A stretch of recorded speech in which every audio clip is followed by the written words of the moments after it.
दोस्तों, इंडिया और पाकिस्तान में जो मोहब्बत और टकराव है, वही टकराव है इजराइल और अरब कंट्रीज के बीच में।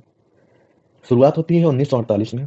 इजराइल नया नया आज़ाद हुआ था, नया इंडिपेंडेंट स्टेट बना। अच्छा, इसके इंडिपेंडेंट स्टेट बनते ही इसके तुरंत बाद ही अरब कंट्रीज ने इजराइल पर अटैक कर दिया। अच्छा, कौन कौन सी कंट्रीज थी? Countries Egypt, Jordan, Syria, Iraq, ये सब मिलके इजराइल पे अटैक कर देती हैं।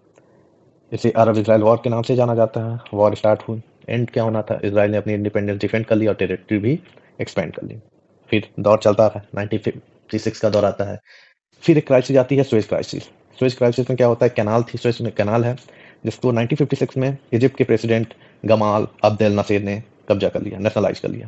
इस पे इजराइल ने अटैक कर दिया, पर इंटरनेशनल प्रेशर के कारण ये मुद्दा ज़्यादा दूर तक नहीं चला और इजराइल को बैकफुट पे आना पड़ा। फिर 6 डे वॉर, अरब कंट्रीज के लिए सबसे खतरनाक वॉर्स में से एक आती है 1967 में। 1967 में इजराइल ने इजिप्ट, सीरिया और जॉर्डन के खिलाफ वॉर लड़ी। फिर 6 दिन में, ओनली 6 डे में, इजराइल ने ह्यूज विक्ट्री हासिल की और कैप्चर किया वेस्ट बैंक, गाजा स्ट्रिप, गोलन हाइट और सिनाई पेनिनसुला। इस वॉर ने मिडिल ईस्ट का मैप ही चेंज करके रख दिया। फिर दौर बढ़ता गया, आया समय 1973 का। एक वॉर हुई, योम किप्पुर वॉर। 1973 में इजिप्ट और सीरिया ने इजराइल पर सरप्राइज अटैक कर दिया। वॉर काफी इंटेंस थी, लेकिन इजराइल ने काउंटर अटैक करके सिचुएशन कंट्रोल कर ली।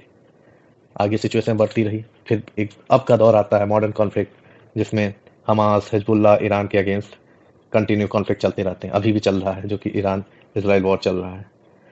प्रेजेंटली देखा जाए तो मिडिल ईस्ट कंट्रीज के साथ लगभग लगभग इजराइल ने एक अच्छा रिलेशन बनाने की कोशिश की, पर ईरान के साथ हमेशा सबसे बड़ा रीजनल राइवल माना जा रहा है और हमेशा राइवल्टी रही। क्यों? क्योंकि इजराइल नहीं चाहता कि मिडिल ईस्ट में कोई भी ऐसी कंट्री हो जिसके पास न्यूक्लियर हो, और इटसेल्फ ईरान रखता है, पर वो नहीं चाह रहा कोई और कंट्री हो कि उसके ऊपर फ्यूचर थ्रेट है। इसीलिए इजराइल नहीं चाहता कि किसी को न्यूक्लियर स्टेट बनने देना। और भी कारण है कॉन्फ्लिक्ट के। पहला मेन कॉन्फ्लिक्ट है पैलेस्टीन स्टेट का इशू, जेरूसलम का रिलीजियस साइट्स होना, territory dispute, regional power rivalry, other thing. तो ये जो भारत और पाकिस्तान की तरह युद्ध का मोहब्बत है ना, जिस हिसाब की मोहब्बत है, उसी तरह की सेम मोहब्बत है इसराइल और मिडिल ईस्ट में। तो जस्ट ये कॉन्फ्लिक्ट, ये जो सिचुएशन है, ये दुनिया के सबसे टॉप मोस्ट सिचुएशन में से, सबसे खतरनाक सिचुएशन में से एक है। ये कंटिन्यू चली आ रही है और शायद ये कंटिन्यू चलती आएगी भी इसी तरह। धन्यवाद। ऐसे और वीडियो के लिए लाइक करें, कमेंट